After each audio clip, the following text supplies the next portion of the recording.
de recherche bu nekk fii ci Faidherbe comme ni ma ko waxee l'équipe Yoor également est présent depuis sànq ba léegi ñu ngi fi ñoom tamit pour xool seen xarit bi nga xamante ni seen collègue également bokk ak moom plateau heure bi normalement dafa waroon toog ak yéen mais bon yàlla def na ni dañ ko convoqué fii depuis 10 heures en tout cas mi ngi fi ñu yëg en sànq ci xibaar que dañ ko placé en position de garde à vue ñu koy toppee diffusion de fausses nouvelles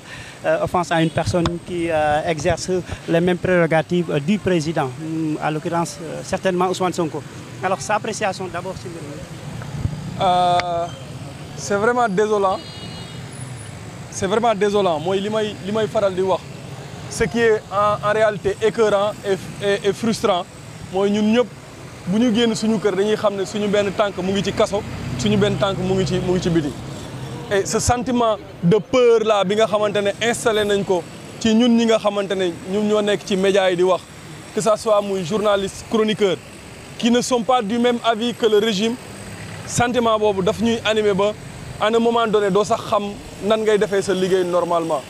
c'est pas un sentiment de peur mais d'inquiétude pour la démocratie pour l'état de droit bi nga xamante ne ñoom Pastef dañ ko doon xeex ak ñi nga xamante ne ñoom lañ doon àndal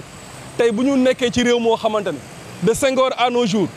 man ci li ma xam ci li ma jàng ci histoire politique du Sénégal mosuma gis ku ñuy toppee délit boo nga xamante ne offense à un premier ministre la guléet la et Ouzin li ci gën a paradoxal mooy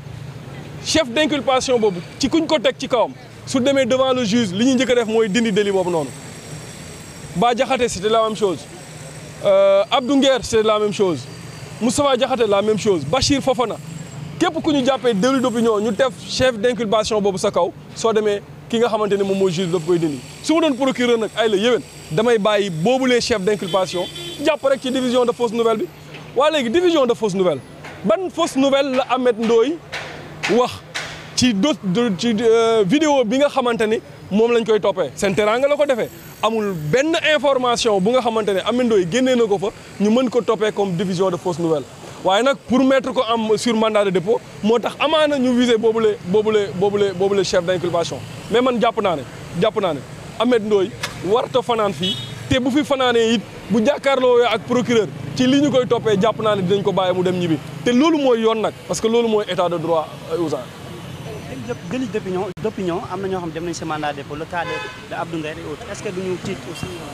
non dañuy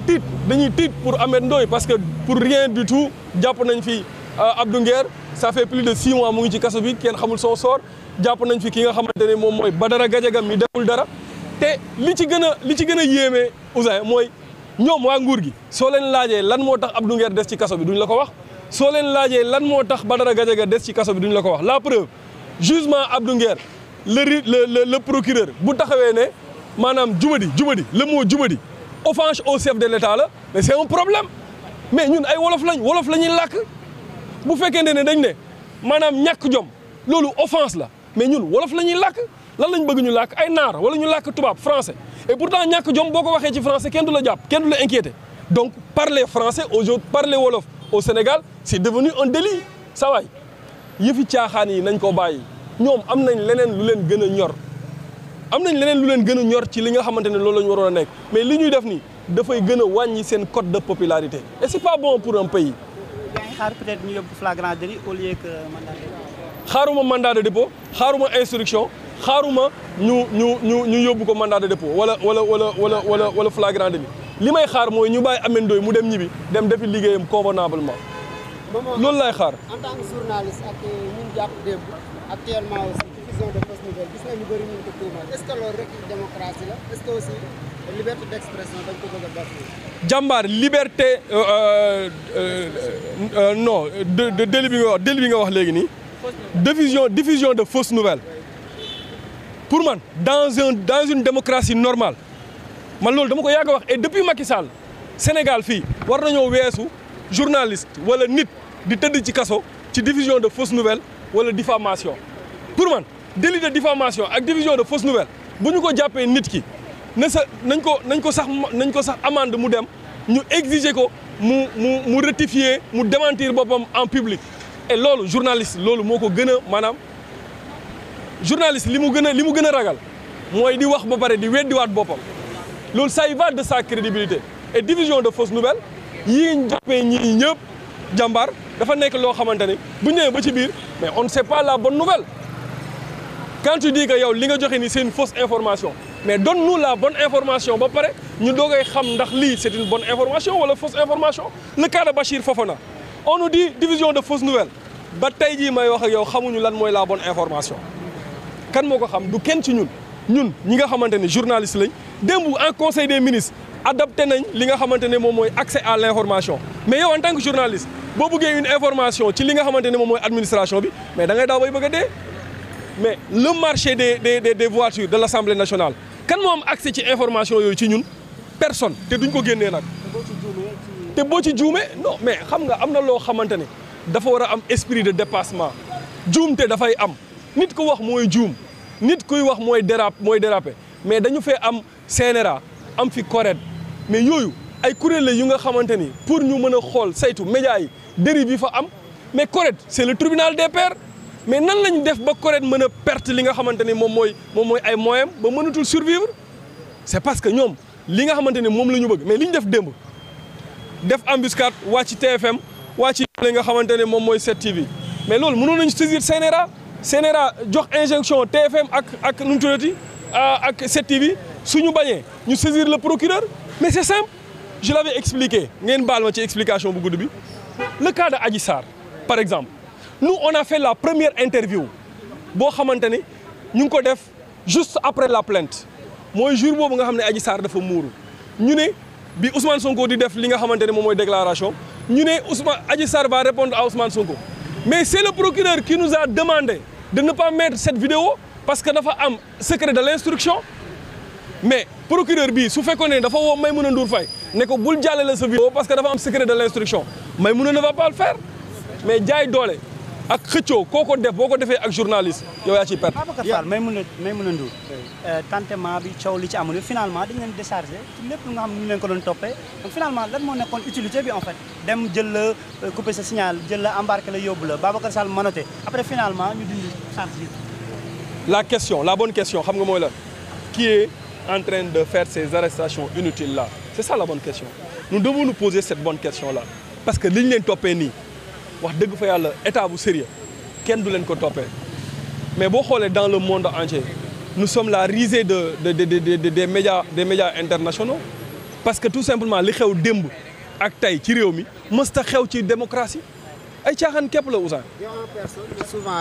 dañ la koy wax naan moytul wax ji moytul ñu bëri aussi jàpp nañ leen tey est-ce que yow sa état d'esprit maanaam nekk nga à 100% est-ce que itam yaa ngi wattandiku li dal ñee dal. Baye moi j'ai fait 10 ans dans le métier bi may dugg ci journalisme j'ai quitté l'enseignement dama bàyyi enseignement dugg ci journalisme sama papa xam nga lan la ma njëkk wax bi may dugg mu ne ma yaa ngi bàyyi métier bu nga xamante ne man dama koo bëggoo choisir ko pour yow yaa ngi dem ci métier bi nga bëgg mais bu fekkee da ngaa ragal kaso ragal dee ragal a wax dëgg bul ci dugg saay bu may génn suma kër damay xool suma njaboot pour dans le sentiment de instant bii laa leen di mujjee gis su ma génnee suma kër j'ai préparé ma famille suma yaay sama jabar ak sumay doom pour wax leen ne leen ñoom buñ ma gisaatul ñu xam ne noonu la yàlla dogal j'ai opté ce métier là te buñ ma ci rayee wala ñu tëj ma ci kaso c'est parce que damaa xam ne c'est un soldat bu dem en guerre te soldat buy dem en guerre xam na ne bakkanam mën na cee rob. Non, Momo, il a parlé pour tout le groupe, hein, vraiment. Ouais, c'est vrai que nous sommes venus pour soutenir un frère, un ami, un collègue, comme nous l'avons dit, vraiment.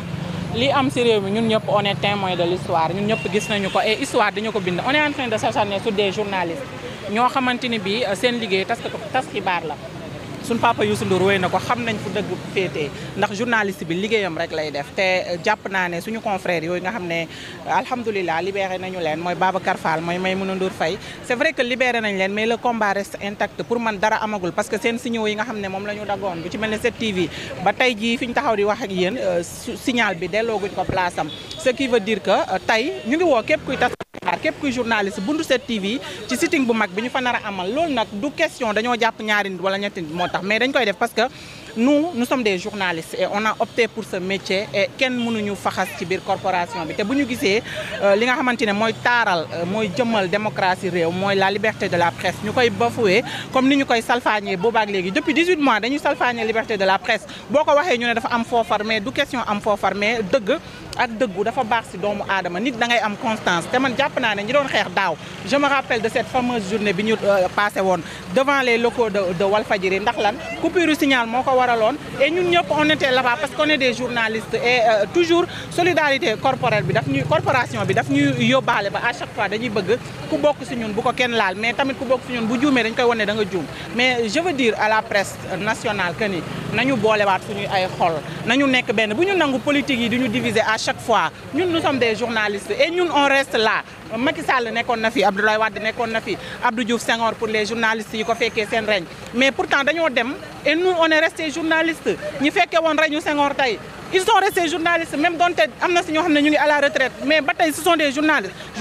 on l'est un jour et on l'est pour toujours donc nañu xeex suñu démocratie bopp ñun la liberté de la presse dafay taaral li nga xamante ne moom mooy démocratie la diversité des idées itam ñëw yokku taar boobu donc ñun waruñu nangu ñu ñuy séparer jaxase nañ journaliste ak moroomam tout ce qui se passe pour cent c'est nous journalistes ñun rek ñun ñoo indi li am ci réew mi et ñun rek ñoo ko fi mën a jëlee fulla man jàpp naa ne su jugee fii dem ci procureur dinañ ko bàyyi mu ñibbi këram parce que vraiment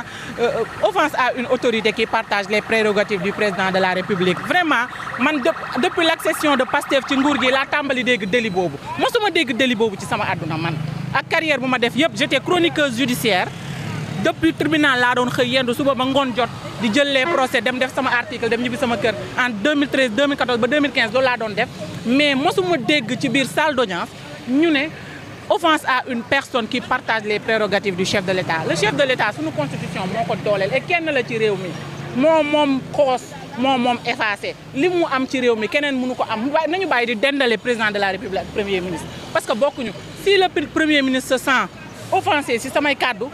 na dem porter ma plainte ñu woo ma laa day nekk sama diggante ak moom mais bu ñu xoolee suñu justice su réew mi ngi tàmbali di décrédibiliser boppam parce que boo xoolee li am si Maïmouna Ndour ak Babacar Fall nga xam ne justice bi dañoo dédire seen bopp ñoom ñoo dem def seen affaire yu rocambolesque dem jëli leen manoté mel ni kuy jàpp criminel ñoom ñoo delluwaat bàyyi leen ñu ñibbi seen i kër donc loolu rek bu ñu ko xoolee nañu bàyyiwaat xel si li ñuy liggéeyee ñu bàyyi li nga xamante ne moom mooy mainmise bi ñuy wax te ñu di ko dëggal nañu ko bàyyi nañu jublu ci mbir yi daal amee nag ñu ngi koy ñaanal fii mu ne mu génn fi parce que askan wi soxla nañu ko mi ngi yee ñu bari ci askan wi vraiment on le soutient. Merci beaucoup. Merci à vous Amath. Voilà comme ni ngeen ko gisee. ay moom.